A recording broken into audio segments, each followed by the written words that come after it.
Namaste to all. A very, very beautiful Gita shloka from Srimad Bhagavad Gita, 15th chapter, first shloka. I'm not too sure if I have explained this shloka earlier. I've made like 1700 videos so far, so I'm not too sure. But I remember explaining this shloka. I don't know if it was in English or Tamil. But anyways, it is beautiful shloka and worth listening again. And this contains a very deep philosophy, and you can actually get immersed in this shloka for hours together. I will try to explain this shloka shortly. The shloka is Urdhva Moolam Adaha Shakam Ashwattam Prahur Avyayam Chandamsi Yasya Parnani Yastam Veda Sa Vedavit. Sri Krishna is telling to Arjuna, who is the knower of Vedas? The one who knows the Vedas should understand this shloka properly. This is what Arjuna is listening from Sri Krishna. Sri Krishna is telling there is a tree, and that tree is Urdhva Moolam. The tree has the roots upward. And Adaha Shakam, the branches of the tree are downwards. The root of the tree is upwards, the branches of the tree is downwards. And Ashwattham, it is a peepal tree. And Avyayam, this tree is like eternal, it is Avinashi. Prahuhu, people who are learned of Vedas, they tell that this is an eternal tree. Yasya Chandamsi Parnani, Parnani means leaves. The branches of the tree are facing downwards, and the leaves of the tree are Chandamsi, Vedas. Tam Yaha Veda Saha Vedavit. One who knows this tree completely is the person who knows the Vedas. He is the knower of the Vedas who knows this tree. That means he is the person who has realized Almighty God, who has known this tree. So what is the tree? That is what we must understand philosophically. This is only the word to word meaning, but it's not the real bhavarth. The real bhavarth is extremely suksham in this shloka. My Acharya has really beautifully written this shloka.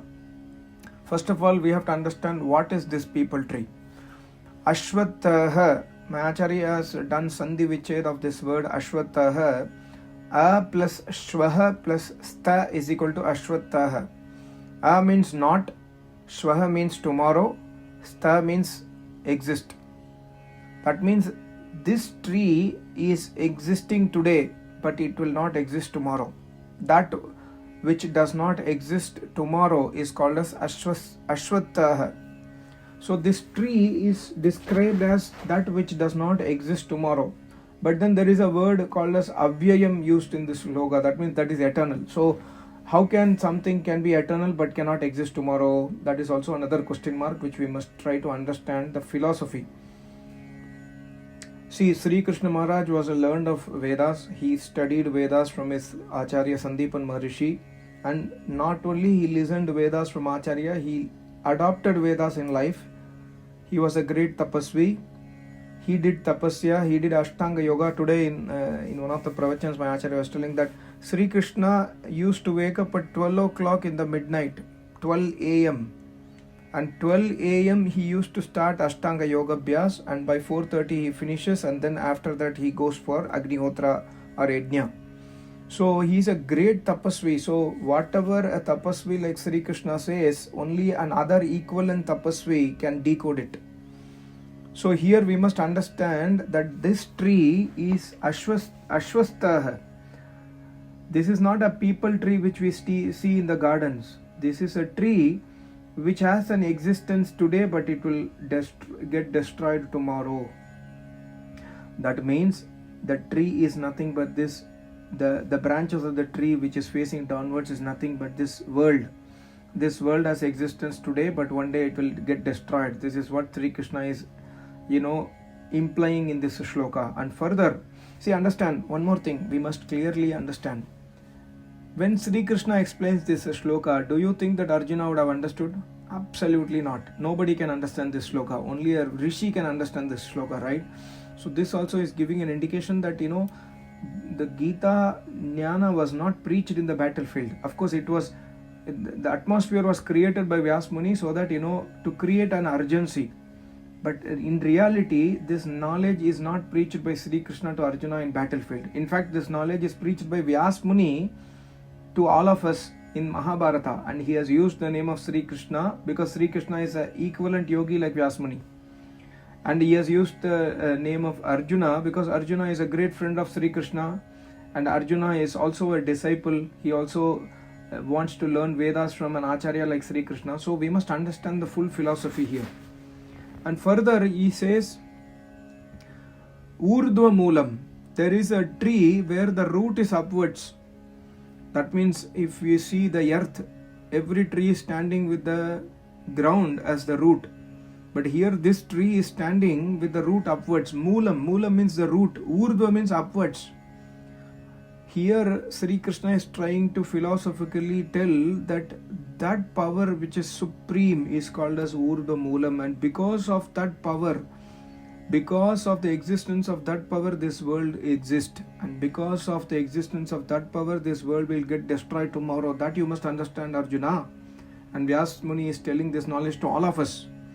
And that Urdhva Moolam is none other than Almighty God. Because of the existence of Almighty God, this universe is existing. My Acharya always says, if Almighty God is not omnipresent in this universe cannot exist. Same knowledge Sri Krishna is giving. When the root is destroyed, for example, when you uproot a tree from the roots, the tree cannot survive. But when you cut off the branches, yes, the tree can survive. So this universe cannot survive when the root does not exist. But here it is indicating Almighty God. That means Almighty God is the one who creates this universe, and Almighty God is the one who destroys the universe, because Almighty God is eternal. And further, here the word used by Sri Krishna is Avyayam. You must study the book written by my Acharya. I am not trying to convey the full meaning what my Acharya has told, but I am trying to convey the understanding what I have got from my Acharya's writing. It is very, very deep philosophy. So here we must understand the word Avyayam, why it is used. It is not that the tree is eternal. The tree gets destroyed tomorrow. The universe will get destroyed tomorrow. But what is eternal? The raw material from which this tree is made is eternal. That is the Avyayam Prakriti. Almighty God is eternal and Prakriti is eternal.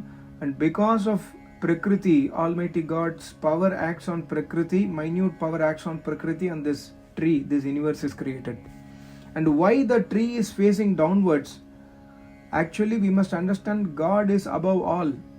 And God controls Prakriti and Jivatma. That is why the word Adam means Niche, downward. Adam means it is indicating that Prakriti is controlled by Almighty God. And God's power acts on Prakriti, and God controls Prakriti to create universe. That is why it is called as it is facing downwards. This secret we must understand. And further, my Acharya has beautifully written, further the shloka says, Chandansi yasya paranani.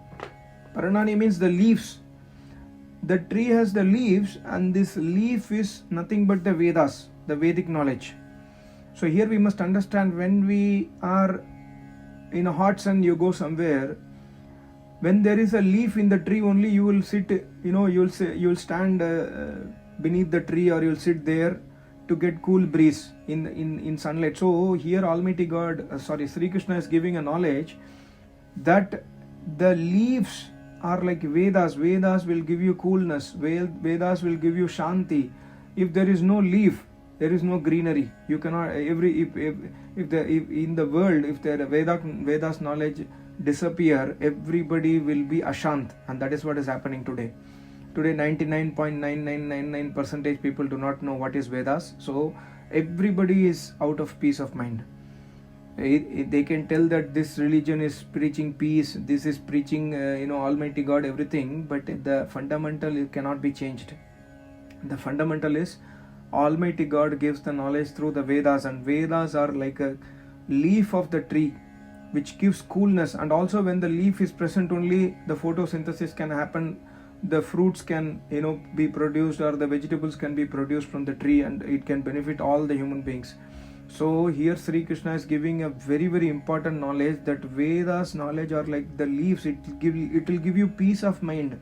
Without, if there is no Vedas knowledge, then you will not attain peace. You cannot understand the tree. You will not even come near the tree. So we cannot go towards Almighty God without the leaf of this Vedas, without the knowledge of this Vedas. That we must understand clearly.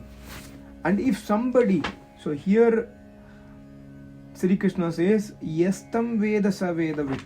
If somebody understands this philosophy clearly, that the root of this universe is Almighty God, and Almighty God gives the knowledge, gives the peace of mind to all the humans through the leaf, like leaves, like the leaf of the tree. He gives the knowledge of the Vedas for cooling all the people, for giving Shanti to all of us, for giving moksha to all of us.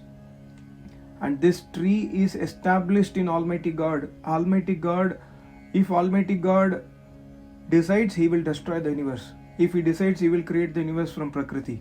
And this Prakriti is Avyayam, it is eternal. So all the Tattva, Jivatma, Paramatma, Vedas and Prakriti is explained in this one shloka, which is totally secretive. And my Acharya has quoted so many Atharveda mantra, Rigveda mantra, etc. in explaining this in shloka. And finally, Sri Krishna says, if you understand this tree, not understand means just not understanding the shloka. When you deeply meditate to understand that without God nothing can exist in this world, and without God the knowledge of the Vedas cannot emanate, because He is the root of the Vedas. Without God the knowledge of the Vedas cannot exist, and without God the world cannot exist. So if we are existing in this world without remembering that Almighty God, our life is total waste. And one person, that person who understands this complete philosophy, what is explained in this shloka, is really knower of Vedas. I am not knower of Vedas, I am just trying to tell you the bookish knowledge what I have gained, and also I have listened this shloka from my Acharya.